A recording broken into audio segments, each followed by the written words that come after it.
My parents gave the family auto shop to my lazy younger brother. I was the one who kept it alive for years.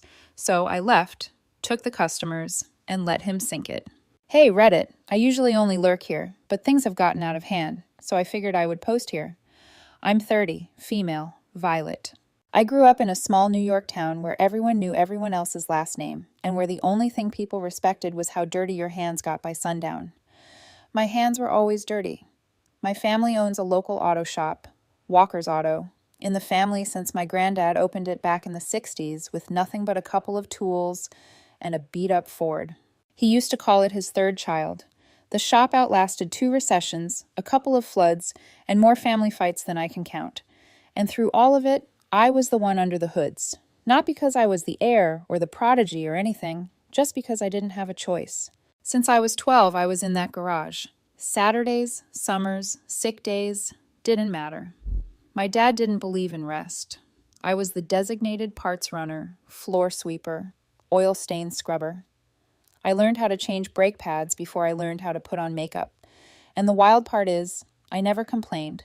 I actually loved the work, the smell of grease, the click of a perfect ratchet pull.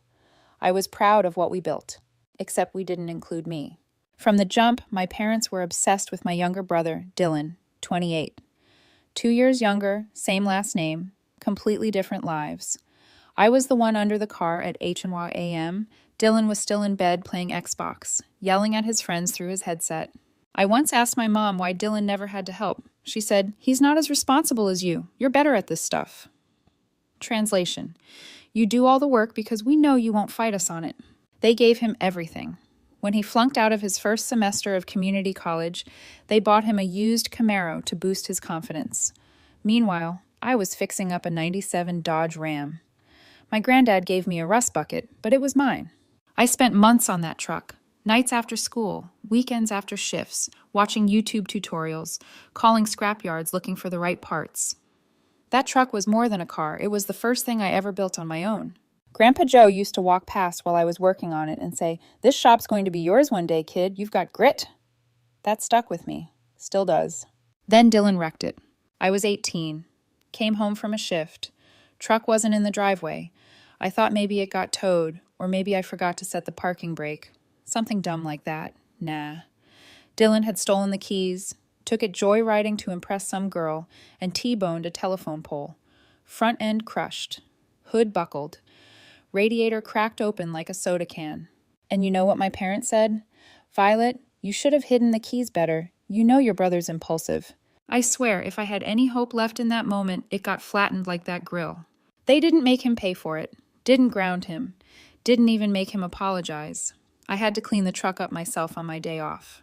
I still remember my dad muttering that I should be more careful next time. Like it was my fault someone else stole my damn car. That's when I knew. They didn't see me as a daughter. They saw me as a tool, a wrench that walked and talked. Even after all that, I stayed. I kept working at the shop. After Grandpa passed, I stepped up even more. My dad started slipping, getting forgetful, short-tempered. I handled customer calls, ran invoices, taught myself bookkeeping so we wouldn't have to pay for some outside firm. Dylan showed up maybe twice a week, and when he did, he just got in the way. One time he stripped a bolt on a customer's wheel hub because he was texting while torquing it. You know how dangerous that is? Could have killed someone. My dad just brushed it off. He's learning. Meanwhile, I caught heat if I was 5 minutes late from grabbing lunch.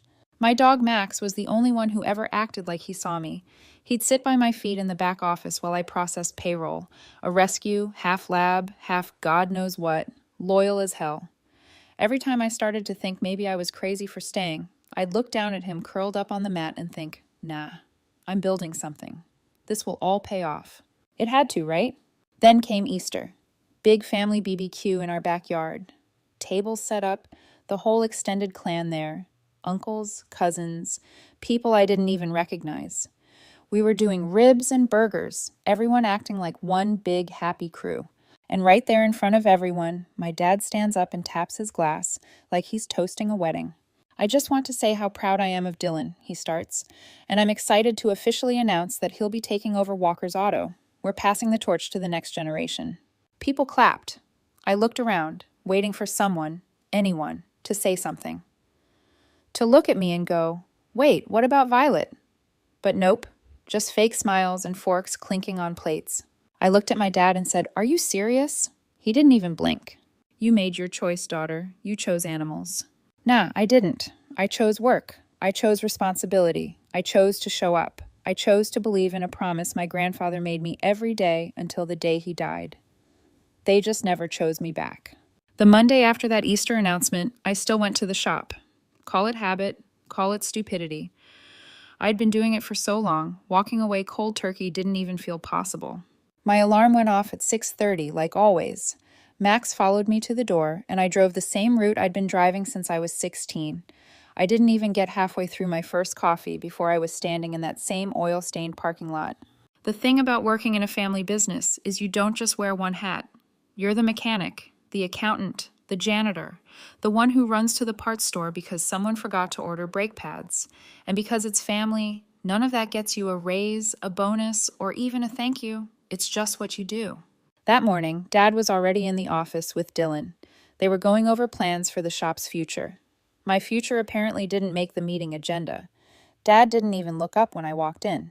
Dylan smirked, like he'd just been made CEO of Tesla. "Vi, grab the transmission job in Bay 3, Dad said, without so much as a hello. Yeah, not good morning, not how are you doing, not even thanks for still showing up after we just publicly handed your job to someone else. Just a barked order like I was the weekend hire. Fine, whatever. I've always believed work speaks louder than words anyway. So, I got to it.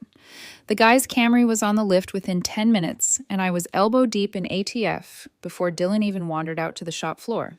He was wearing one of those spotless shop shirts with his name embroidered on it, sleeves rolled up like he was about to do something useful. Spoiler, he didn't. He strolled around checking on things, which meant leaning on toolboxes and talking to customers like he actually fixed their cars. That's how it was every day after Easter. I did the actual work. Dylan played the part. He'd take pictures of himself pretending to work on an engine and post them online like he was the heartbeat of Walker's Auto. Customers who didn't know better ate it up. "Nice to see the next generation stepping up," they'd say. Meanwhile, I was the one on my knees wrestling with a seized bolt, sweat dripping into my eyes. Jack, my cousin, saw it all. He'd been working part-time at the shop since high school to save for trade school, and he wasn't blind to the favoritism. One slow Tuesday, he leaned over while we were replacing rotors and said, "If I were you, I'd be gone already." I told him I couldn't just bail. This was still Grandpa Joe's shop in my head, the place he built with his bare hands. I wasn't going to be the one who abandoned it, even if it had already abandoned me. Jack shook his head. "Loyalty's good, Vi, but not to people who wouldn't return it." I didn't answer, but the words stuck. The favoritism wasn't just at work. It was everywhere. If I came home 5 minutes late for Sunday dinner, Mom would be on me about respecting family time. Dylan could roll in 2 hours late with fast food in his hand and get a laugh, and a "traffic must have been bad, huh?" If I borrowed the shop truck for a supply run and forgot to top off the tank, Dad would act like I'd stolen his retirement fund. Dylan could leave the thing on E for 3 days and no one said a word. And then there was the smaller betrayal, the one before the big blow-up. Looking back, it was almost a warning shot. A few months after Easter, one of our regulars, Mr. Lewis, brought in his F-150 for brake work. I'd been handling his trucks for years. He trusted me. While I was working on it, Dylan came out and told me Dad wanted me to switch to another job because Dylan needed to get some hands-on time. Translation: let Dylan play with the expensive toy. I didn't love it, but fine. I moved over to the Subaru in Bay 1. Not an hour later, Mr. Lewis was back in the shop, red-faced, saying his truck's brakes were worse than before.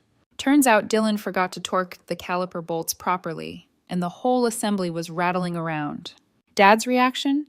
He told me it was my fault for not checking Dylan's work before the customer left. Like I'm supposed to be the unpaid quality control for someone who's supposedly in charge. That night, I went home pissed. Max sat by my feet while I scrolled job listings just to see what was out there, but something in me still couldn't pull the trigger. This was still my place, even if they'd given it to someone else. The work kept piling up. I was running payroll, ordering parts, fixing the actual cars, and training the part-timers. Dylan was doing business development, which, as far as I could tell, meant hanging out in the office and making calls to his buddies about weekend plans. Dad would gush about Dylan's leadership skills while ignoring the fact that every single repair order had my handwriting on it. Mom wasn't any better.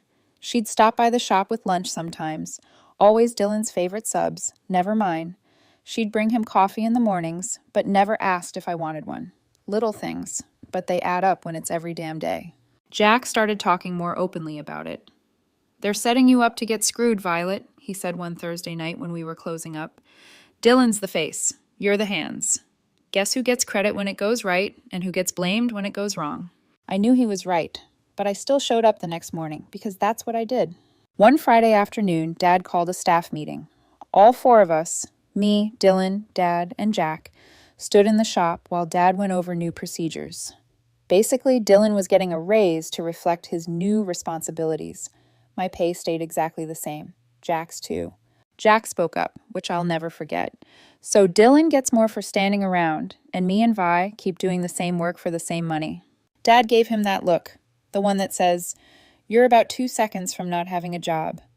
Jack shut up, but the damage was done. I could tell Dylan was loving every second. The next few weeks, I noticed Dylan making bigger and bigger mistakes, ordering the wrong parts, forgetting to bill customers, double booking bays. Every time, Dad found a way to pin it on someone else, usually me. I stopped correcting him. Why waste the breath? Then came the day that nudged me closer to the edge. A supplier came by with a past due notice for almost $15,000 worth of parts. I knew we'd paid our invoices on time. I handled the checks myself. Turns out Dylan had redirected some of the payments to cover his own marketing expenses, which included a bunch of garbage like a neon shop sign we didn't need and branded hats nobody asked for. The worst part? Dad defended him, saying he was investing in the shop's image. That night, Jack texted me, "One day, you're going to realize you're the only reason that place is still open." I looked at Max, curled up on the couch, and for the first time, I started to believe it. People love to say, "Why didn't you just leave?" Like it's some magic fix for every crap situation. Easy to say when it's not your blood, your sweat, your damn fingerprints on the tools. I didn't stay because I was waiting for their approval or hoping they'd suddenly treat me fair. I stayed because Walker's Auto was still my shop, even if my name wasn't on the papers. Grandpa built it. I grew up in it. Every car that rolled through those bays had probably been touched by my hands at some point. You don't just walk away from that because someone decides your brother should play boss. And yeah, maybe part of it was ego. I wasn't about to hand Dylan the keys and let him drive the place into a ditch without at least trying to keep it alive. If I was going to walk away one day, I wanted it to be on my terms, not because they shoved me out. So I kept showing up. I was there before anyone else. Most mornings, Max would ride shotgun. I'd unlock the doors, kick on the lights, and start checking the day's appointments before the first wrench was even lifted. It's not that I wanted to impress Dad or Mom. Those days were gone. But customers still trusted me. They'd ask for me by name. Some had been bringing their cars to the shop since before I was born. If I wasn't there, I knew they'd start going somewhere else. And that would be one more excuse for Dad to say the business was struggling and hand more power to Dylan. Thing is, the more I worked, the more Dylan strutted. He'd walk in at 10 like he owned the place. Coffee in one hand, phone in the other, wearing a jacket that looked like he bought it to stand next to a car, not work on one. He wasn't even pretending to put in effort anymore. He'd talk to customers like he was doing them a favor, then duck back into the office to scroll through Instagram. One morning, we had an old lady come in, Mrs. Grant, who drove a '98 Corolla that should have been in a museum for cars that shouldn't still be running. Sweet woman, but her car was making a horrible grinding sound. Dylan quoted her for new brakes and a new transmission, like he was trying to pay off the shop's debts in one sale. She looked like she was about to cry. I pulled her aside while he was on the phone and told her it was just the brakes. $300 job, tops.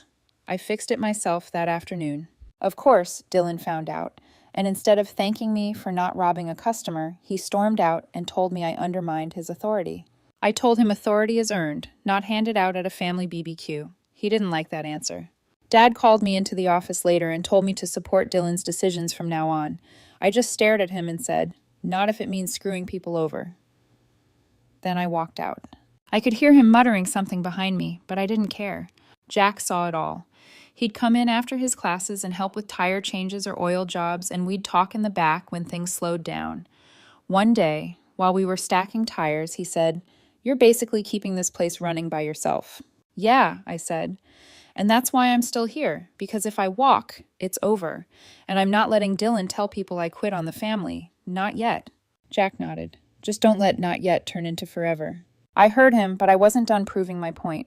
I wasn't done making sure customers still got honest work. And deep down, I wasn't done protecting Grandpa's legacy from being turned into some half-assed Instagram brand. But staying didn't mean staying quiet.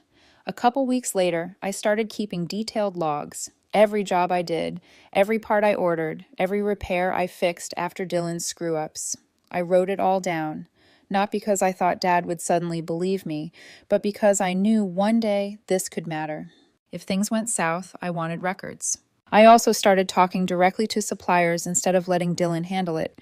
That's how I found out he'd been putting orders on credit without telling anyone, running up tabs in the thousands. He'd tell Dad it was strategic, like debt was just another tool. I knew better. It was lazy and reckless. The first time I brought it up, Dad waved it off. He's learning, he said. Same line I'd been hearing since Dylan stripped that bolt years ago. Same excuse, different mess. But here's the thing. Unlike before, I didn't just take it. I called Dylan out right there in the office. Learning on someone else's dime isn't learning. It's screwing the people who keep bailing you out. He laughed. Actually laughed in my face. You act like this is your shop. I didn't blink. It's more mine than yours, and you know it. Silence. Dad didn't jump in. Mom wasn't there to smooth things over. Dylan just shook his head and walked away. I could feel the tension spike, but I didn't care. I wasn't there to be liked anymore. Customers started noticing the cracks too. A couple regulars quietly asked me if everything was okay. Said Dylan seemed distracted. Said work took longer than it used to. I'd just tell them we were busy and change the subject. I wasn't about to start bad-mouthing my family to people outside. But inside, I was done protecting them from the truth. Then came the smaller breaking point, the one that really showed me how far gone things were. A guy named Carson came in with his Mustang. Needed a clutch replacement. Expensive job, but nothing we couldn't handle. I ordered the parts myself and set aside the next day to work on it. I show up that morning and the parts are gone, vanished. I look around, check the storage shelves, check the delivery logs, nothing. Then I see Dylan in the corner with his phone, grinning. Turns out he sold the clutch kit to one of his buddies off the books for cash. Said it was good networking. Carson's car sat on the lift for 4 extra days while I reordered everything. And of course, Dad blamed me for not keeping better track of inventory. That night, I sat at my kitchen table with Max lying under my feet and told myself, one more big screw-up from him, and I'm done. Not leaving because I'm tired. Not leaving because they want me gone. Leaving because I decide it's time. And I walk out with my head high and my work spotless. Yeah, maybe part of me wanted to stick around long enough to watch Dylan fail on his own. Not out of spite. Okay, maybe a little spite. But mostly because I wanted everyone to see that without me, the place couldn't run. I wanted them to feel the weight of what they'd been taking for granted. So I kept working, kept logging, kept my head down when it made sense, and spoke up when it didn't. And I waited, because every empire built on BS eventually collapses. And I wasn't going to miss the day this one finally cracked. If there's one thing I've learned about family businesses, it's that loyalty only works in one direction when favoritism is involved. And at Walker's Auto, that direction was toward Dylan. No matter what he broke, who he ticked off, or how much money he flushed, somehow it always became my problem. The big loss came in mid-September, right when business usually picks up because everyone wants their cars checked before winter. We had a major fleet account with a local construction company. 8 trucks we serviced regularly. They were good customers, paid on time, no drama, always brought work to us instead of the dealership. That account alone covered almost a third of our monthly revenue. The boss over there, Mike, always called me directly. We had a system. He'd drop off a couple trucks at a time, I'd get them done within a week, and he'd pick them up ready to roll. Smooth, predictable. Until Dylan decided he wanted to streamline things. I came in on Monday and found out Dylan had convinced Mike to bring in all 8 trucks at once so we could do a bulk service and save them money. Sounds fine on paper, but we didn't have the manpower, the space, or the parts to do 8 trucks in one shot. That's the kind of thing you promise only if you've never actually turned a wrench. I told Dylan straight up, "This is a bad idea. We're going to bottleneck the shop, piss off other customers, and screw the schedule." He waved me off like I was being dramatic. "Relax, I've got it under control." Translation, I'm going to dump it on you and disappear. Sure enough, by Wednesday, we had 4 trucks torn apart, 3 more still waiting outside, and customers complaining their cars were stuck for days because the bays were full. To make it worse, Dylan ordered the wrong parts for 2 of the fleet trucks, rotors that didn't fit, and filters for the wrong engine model. I had to reorder everything overnight, which cost extra. Mike came by on Thursday, saw the chaos, and pulled the plug. He told us to put the trucks back together as they were and said he'd take his business elsewhere. Just like that, we lost a $90,000 a year account because Dylan wanted to play big shot manager. I thought maybe, just maybe, this time Dad would see it for what it was. You don't lose an account like that every day, and it was obvious who'd caused it. But when I got called into the office Friday morning, Dad was sitting behind the desk with Dylan leaning in the doorway, arms crossed, smirking like a kid who knows the teacher's on his side. "Violet," Dad started, "we took a big hit this week." "No kidding," I said, "and you know exactly why." Dad's jaw tightened. "I don't want attitude. The bottom line is we lost a client, and we have to make up the difference somewhere.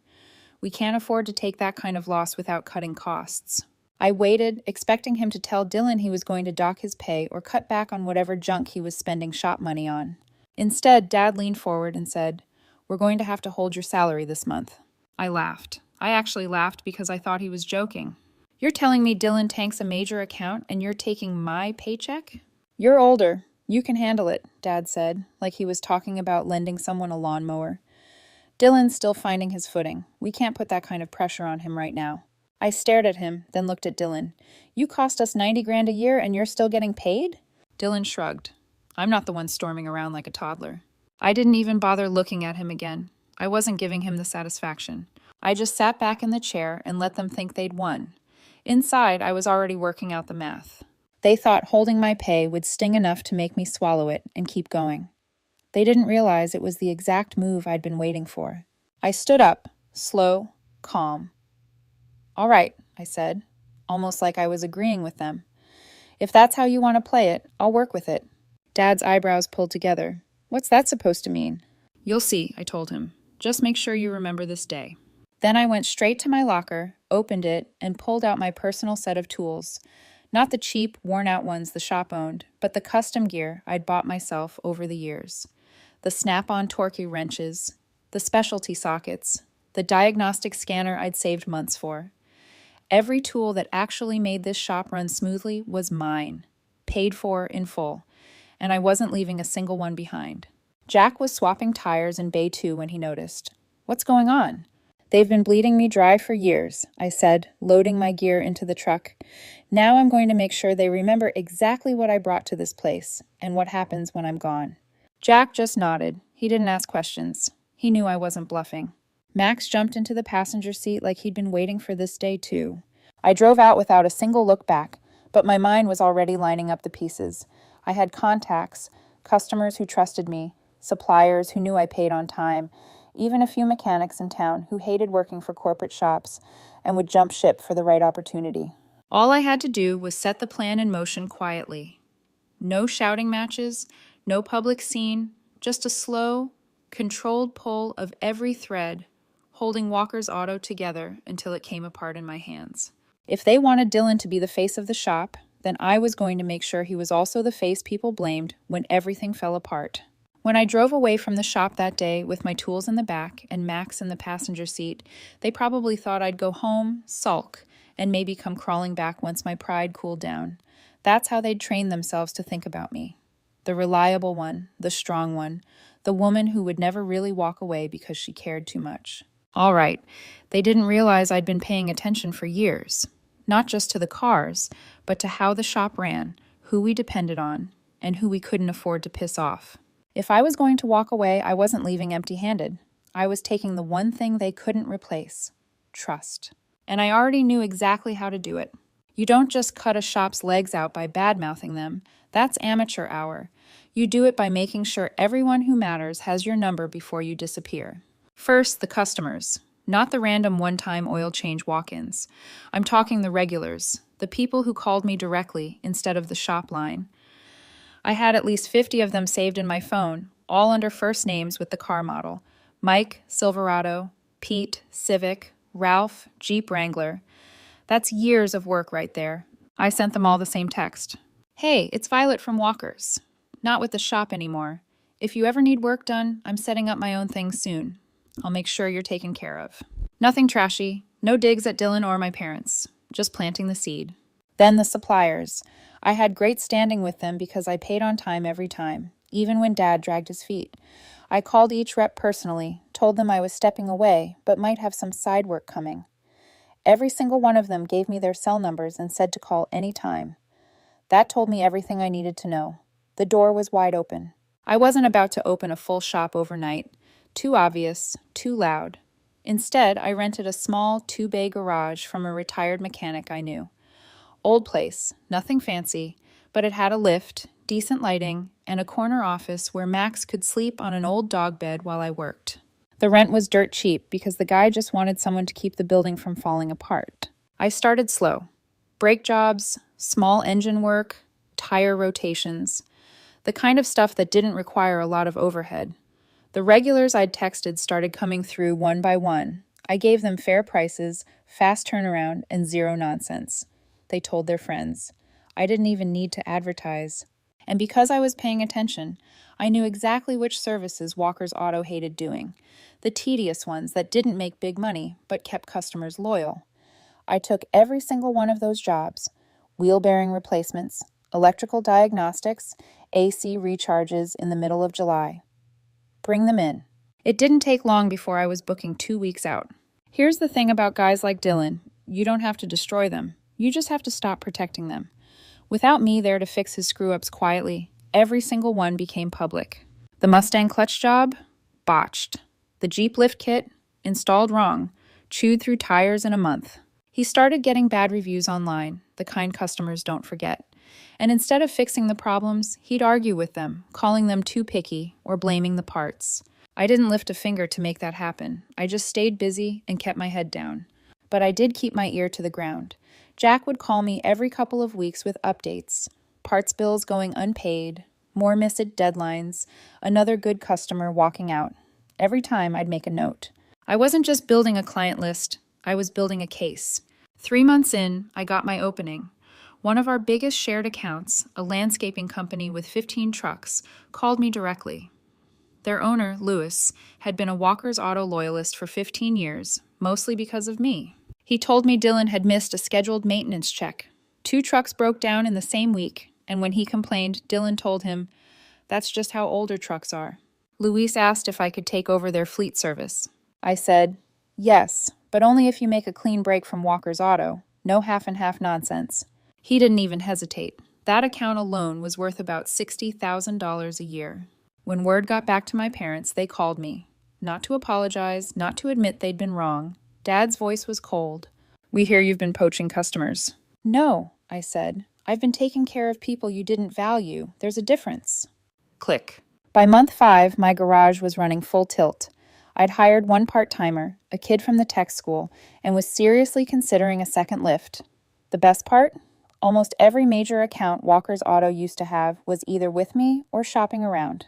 Dylan was drowning, and I didn't have to lift a hand to push him under. That's when I pulled the real trigger. Remember those logs I'd been keeping before I left? Every part Dylan ordered wrong. Every redo I had to fix. Every customer I personally saved from walking out. I organized them, attached invoices, supplier receipts, time cards. It wasn't gossip. It was documented proof that Dylan's leadership had been bleeding the shop for years. Then I sent it all, neatly compiled in a single PDF, to 2 places: the bank that held the shop's business loan and the insurance company that handled their commercial policy. I didn't accuse anyone of fraud. I didn't need to. I just thought they might want to be aware of ongoing management issues that could impact their investment. In business, perception is everything. Suddenly, Walker's Auto wasn't a reliable account. It was a risk. I didn't have to wait long. 2 weeks later, Jack called me, laughing so hard he could barely get the words out. The bank froze their line of credit until they solved management concerns. Insurance wants a full audit. Your mom's losing it.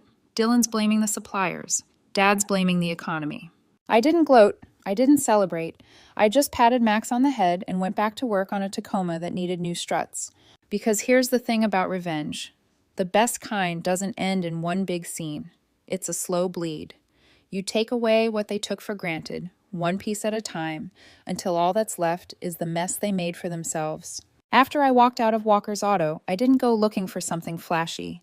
I found a small, quiet place on the edge of town, 2 bays, cracked concrete floor, and an office just big enough for a desk, a coffee maker, and Max's bed. Rent was cheap, work was steady, and for the first time in years, every dollar I earned stayed mine. It wasn't much, but it was mine, and that was all I needed. The thing about slow damage is people rarely see it coming until it's already too late. By the time Walker's Auto was on its last legs, I didn't have to do anything anymore. The customers were gone, the suppliers didn't trust them, and the bank had them under a microscope. I just kept my head down in my own garage, booked solid for weeks. Then the phone calls started. First, it was Mom. "Violet, things are rough right now. Maybe you could come by and talk to your father." Translation: fix the mess Dylan made without admitting he made it. I told her I was busy, which was true. I had 3 trucks in the bay and a Civic halfway apart. Next, Dad called. No small talk. "Violet, we're losing customers because you took them." Not because Dylan couldn't do the job. Not because the shop had been mismanaged for years. Just straight up blaming me, like I'd robbed them at gunpoint. I didn't bother arguing. I just said, "I didn't take them. I kept them. You're the reason they left." Then I hung up. A week later, Jack sent me a text. "You might want to swing by the shop today, just for the view." I didn't want to admit I was curious, but I drove by anyway. The lot was half empty. No line of cars waiting, no customers in the lobby. One of the big bay doors was stuck halfway open, and there were weeds growing through the cracks in the lot. Weeds, in September. It looked like a place that had been abandoned for months, not a business trying to stay alive. The entitled parade came to my door 2 days later. I was closing up my shop for the night when I heard Max barking. I pulled up the front blinds and saw them, Mom, Dad, and Dylan, standing in my parking lot like they were here for some kind of intervention. Mom was holding a folder. Dad had his hands jammed into his jacket pockets. Dylan was leaning on a car like he owned the place. I stepped outside and kept the door mostly shut so Max wouldn't bolt. Dad started talking before I was even halfway down the steps. "We're in trouble, Violet. The bank's breathing down our necks, and without your help, Walker's Auto is going to close." I didn't say anything, just crossed my arms and waited. Mom stepped forward, her voice all soft, like she was negotiating with a stubborn kid. "Honey, this is still your family's legacy. You can't just watch it disappear. We need you back at the shop, just for a little while, until we get things stable again." Then Dylan piped up, smirking. "Yeah, and when you come back, we can figure out a way to make it work without all the drama." That one almost made me laugh. This guy ran the place into the ground and was still acting like I'd been the problem. "The offer," I finally asked, "what exactly are you asking for?" Dad looked at Mom, then back at me. "We need you to bring your customers back, and we need you to put in at least 60 hours a week for the next few months. No pay until the shop's back in the black. Then we'll talk about what's fair." I just stared at him. They were standing in front of my own successful business, surrounded by cars people trusted. Me, to work on, telling me to abandon it so I could bail out the same people who'd shoved me out and stolen my paycheck. "That's your big plan?" I said. "I drop everything I built so Dylan can keep playing boss?" Mom sighed like I was being unreasonable. "This isn't about Dylan, it's about family." I shook my head. "No, this has always been about Dylan, and you made your choice a long time ago." The final nail. Dylan rolled his eyes. "You act like you're some genius who built everything from scratch. You just fix cars, Violet. Anybody can do that." I took a step toward him, not angry, just done. If anybody could do it, the shop wouldn't be collapsing right now. That shut him up. I looked at Dad. "You remember the day you told me I wasn't getting paid to make up for losses? That was the day I started making sure I'd never need you again. And I don't. You wanted Dylan to carry the legacy, so let him carry it." Mom started to say something else, but I cut her off. "I'm not coming back. I'm not loaning you money, and I'm not giving you my customers. You've got exactly what you asked for. Live with it." I turned and walked back into my shop, locked the door. Max sat at my feet, wagging his tail like it was over, and it was. By the end of the month, Walker's Auto was closed for renovations. 2 months later, the sign was gone, replaced by a for lease banner. People in town started bringing me stories about how it's a shame the family shop went under. I never corrected them. I just said, yeah, it is, and got back to work. Because that's the thing. I didn't destroy Walker's Auto, I just stopped saving it. When Walker's Auto shut down, it didn't just hit the business, it hit their whole lives. The bank took their house after they defaulted on the business loan. They ended up crammed into a rundown rental where the plumbing barely worked. Dad was doing odd jobs out of the back of a rusty pickup. Mom was working as a cashier. And Dylan? Dylan was sitting at home, looking for opportunities on his phone all day. Word about why the shop went under spread fast. No one wanted to hire Dylan, not even the chain shops desperate for cheap labor. Customers they used to brag about having were now in my bays, handing me keys and saying, "We wish we'd come to you sooner." I didn't gloat, I just did the work.